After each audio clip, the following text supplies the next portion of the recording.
আসসালামু আলাইকুম। অনেকদিন পরে আসছি। তো আজকে একটা অফ টপিকে কথা বলি। আমার এক ছোট ভাই খুবই রাজনীতি সচেতন মানুষ। সে সব দলের মনে করেন সমালোচনা করে।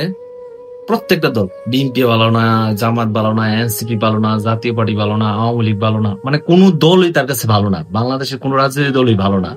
আমরা যদিও জানি ম্যাক্সিমামই তাদের ভিতরের লোকগুলা খারাপ থাকে, দুর্নীতিবাজ আছে, সুদখোর থাকে, ঘুষখোর থাকে ইত্যাদি ইত্যাদি।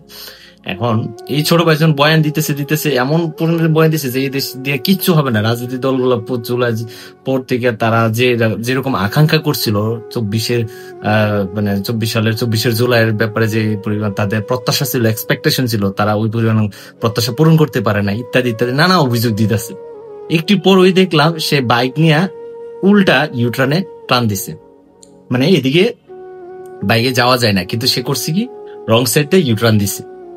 তো পরে আমি ওরা জিজ্ঞেস করলাম যে তুমি এই এত বয়ান দিলা, একটু পরে তুমি নিজেই রং সাইড দিয়ে গেলা। এই বাংলাদেশের মানুষের ম্যাক্সিমাম তাদের মূল সমস্যা হচ্ছে এরা নিজে থেকে পরিবর্তন হয় না। মানে যার যার অবস্থান থেকে তারা পরিবর্তন হবে না, অন্যকে পরিবর্তন করতে যাবে। রাজনীতি দলকে পরিবর্তন করবে কিন্তু নিজে পরিবর্তন হবে না। তারা নিজেরা চেঞ্জ না হয়ে রাজনীতি দল দেশ পুরোপুরি চেঞ্জ করে ফেলতে চায়। বোকা।